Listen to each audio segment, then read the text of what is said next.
Welcome, Totem Pro Nation. Lambo's for the Sports featuring Big Brother feature inside our Sports Network. Like I said, Thursday evening, we are an hour and a half away or an hour, 10 minutes away from the Bears versus the Commanders, which probably be maybe the low rating games, but it might be something to watch because, Matt Eberflus could get fired. Justin Fields' job is on the line. But we'll talk about that later in the episode.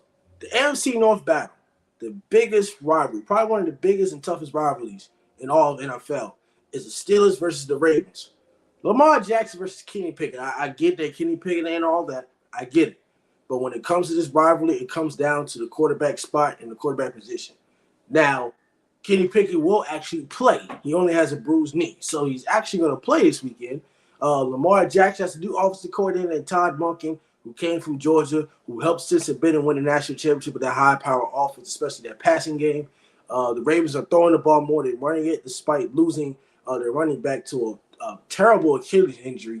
I'm going to pick the Ravens to win this game. I understand the Steelers have a great defense, but it gets to a point in time that we have to mention Matt Canada. Matt Canada's job is also on the damn line as well.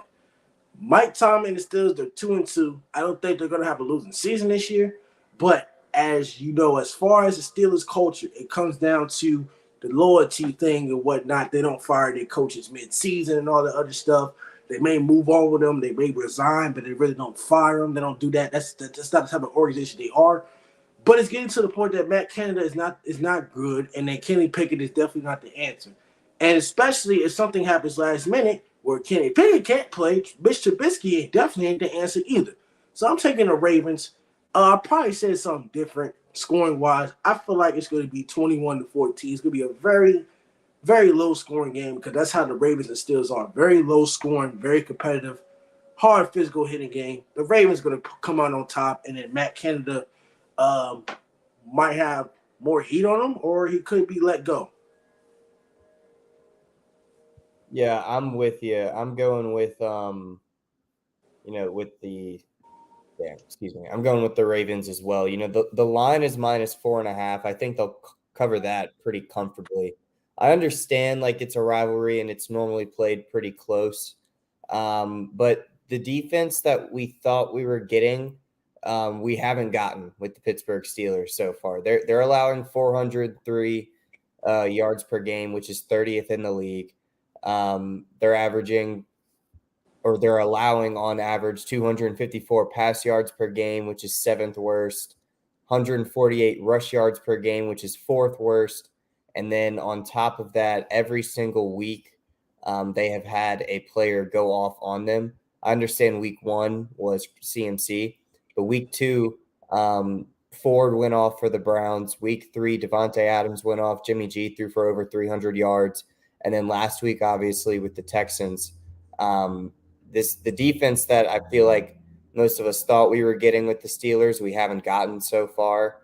And then you go to the other side with the Ravens, and Lamar's throwing the ball at 75%, 4-to-1 touchdown interception ratio. He's got the 7th best passer rating in the league. And he's also a top 20 rusher in the league right now. On top of that, you've got, Mark Andrews tied for second with passing or with receiving touchdowns. Zay Flowers is going crazy for a rookie, and their defense is actually top 3 in multiple categories in the league. So I think the Ravens win this one pretty comfortably. What about the turnovers? Because you mentioned that I understand defense gives up yards, but remember when you picked the Raiders to beat the Steelers? Remember that? The defense forced enough turnovers in order to win the game. So I understand they give up yards, but what about the turnovers? Don't they have at least what's the ratio on sacks and interceptions and all that if you have that? Because the reason why I'm not saying it's going to be a blowout, the Pittsburgh Steelers will find ways to win despite the offense being terrible, the offensive line being horrible.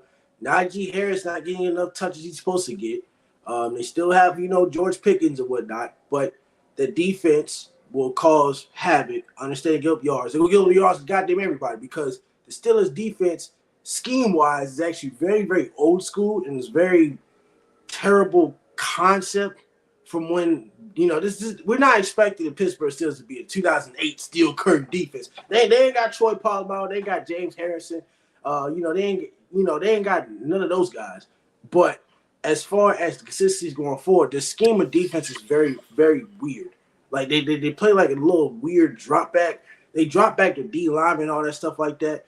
But my concern, or actually not my concern, my vocal point on me being the Steelers hater and whatnot, TJ Watt could create some havoc. And I think the Ravens do have some weakness, maybe in the right and left tackle, because he can play both sides. But what about the turnovers and the sacks? Like, are the Yeah, Steelers get a chance to do that? the Steelers are ninth in the league in sacks, and then turnover wise, they're also, I think they're 10th in turnover differential. They've got 8 takeaways so far, but you've got to realize, like on the other who they're playing in this situation, like the Ravens are 3rd in the league in sacks.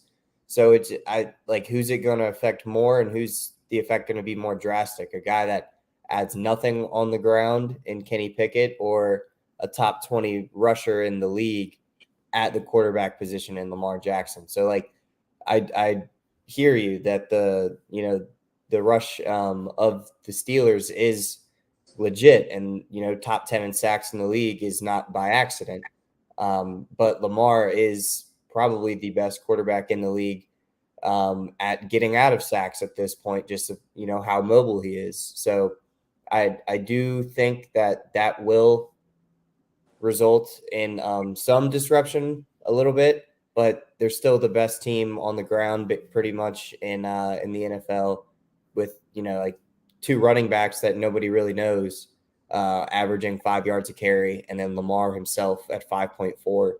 Like I just think the matchups, even though TJ is on that other side, and they've got other good pieces on the Steelers defense too, but they just haven't really shown up yet, except for TJ.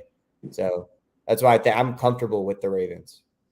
What about Marlon Humphrey? There's a possible chance that Marlon Humphrey does come back in this game. Marlon Humphrey makes a big impact as far as the defense. I don't think he's played since last year. I think due to injury or whatnot, but there's a chance that Marlon Humphrey comes back. What does Marlon Humphrey bring to a Ravens defense? Or what have you seen in the past that he brings as far as energy and explosiveness? And, of course, you got the new DC that is from Michigan, that's from Mac McDonald, that was from Michigan under Jim Harbaugh. So Michigan had a great defense. So what do you think of this new second, third-year defensive scheme? Well, Marlon obviously brings an all-pro, Pro Bowl caliber talent to the defense. So I did see that he did practice today, which is definitely encouraging. I mean, this is a guy who has led the league in forced fumbles. He's had multiple seasons of 3 interceptions, 2 interceptions. He's not like getting 6 a year or anything crazy like that. Like, he doesn't have Hall of Fame interception numbers, but pass breakups, he's got more than like 12, 13 in most of his seasons. And then, like I said, he's been an all-pro. He's a 3-time Pro Bowler. He brings a leader to that defense that they need week in, week out. And I mean, obviously they're still one of the best defenses in the league, but adding him back to it would obviously be a huge bolster to them, and especially going against an offense this week that has just been absolutely terrible. The offense of the Steelers is really bad. 200 pass yards a game, only 79 rush yards a game. And Kenny barely throwing 60%. He's got 4-4 touchdown interceptions, and his QBR is 30th in the league. So adding Marlon Humphrey, especially this week, I think would even sway my confidence more with the Ravens, just because, I think they'll have a field day against Kenny. Well, this will be it for this episode. Hopefully the Ravens come out on top, and then hopefully the Steelers will have common sense, or Mike Tomlin will have common sense to fire Matt Canada, because Matt Canada is not your guy. And this also, before I end this also goes back to Big Ben. This is part of Big Ben's fault too. Here's why it's Big Ben's fault. Big Ben did not want Todd Haley. Now, Todd Haley, he was a former head coach for the Kansas City Chiefs and all that. Todd Haley called plays a hell of a lot better than Matt Canada. I understand that maybe, his coaching style wasn't all the greatest, and, Big Ben wanted to run the offense and shotgun a lot. Obviously, it's not working. Even when Matt Canada came, a little bit after Tyler Hay got fired and he went to the Browns, and then he's no longer NFL now. Some of that's Big Ben's fault because you're trying to run. I feel like the Steelers are trying to run the Big Ben offense, going shotgun a lot, and that's just not Kenny Pickett's style. He needs to be under center more. He needs to be involved with the play action. So it's like they're trying to run a Big Ben offense, but Big Ben not even being on the field. Like I don't understand, especially all that talent you have at the wide receiver spot. We talk about play calling all the time. It's always about play calling, play calling. Their play calling gets real hella out of sequence. And you mentioned a couple weeks ago, what's up with the Najee thing? Like you mentioned that the other running backs getting more touches than Najee Harris, and we supposed to, involve in the Najee Harris hype because he's from Alabama, he did what he was supposed to do. But it's like the offense is just it's out of sequence. We don't know if they want to throw it deep. We don't know if they want to throw screens. We don't know if they want to, time possession, run down the clock, and all this other stuff. It just comes to the point where some of this, even though some of this has to be on Big Ben, even though he's not playing anymore, and it sucks to say this, and I love it because I hate the Steelers, but just seeing it from a film and football fan perspective that really doesn't really understand football, it just sucks to the point that the Steelers don't make any damn adjustments. They don't make any damn adjustments. They don't use a fullback in their offense. What about the tight ends? When's the last time you used a damn tight end in your damn offense? What about him? I thought we keep talking about Mike Tomlin. We keep talking about no losing seasons. I get it. He's a great coach. I'm not denying his coaching. My problem is, despite the Tom Brady days and all that, I'm not trying to brag about that. The Steelers have been one of the most talented offenses, like talented roster, offense, whatever receivers they have, and they still underachieve. This is an underachieving Pittsburgh Steelers team since they won the Super Bowl in 2010. This is the most underachieving roster. I don't know if the roster is worse than what it was last year or before that or whatnot, but this roster the Pittsburgh Steelers is underachieving. This is not the expectations of Pittsburgh Steelers fans being third in the goddamn division or possibly being fourth if somehow the Cleveland Browns are somewhat good. Go ahead. Yeah, well, I was just going to bring up that even when Ben was still there, since Canada has become the offensive coordinator in 2021, they've been below 20th in yards and points on offense. And then, you look at the year before, they were 12th in points in the league, 24th in yards. But if you're top 15 in points, then you'll be fine. You'll make the playoffs. The following year, 21st in points, 23rd in yards, 26th in points in last year, 23rd in yards. And so far this year, they are 25th in points and 29th in yards. So since he has been the offensive coordinator, it has been a shit show, even when Big Ben was there. So I think I would look even farther than just what Ben's absence means for the offense and just say he's bad at his job. Yes, he is bad at his job.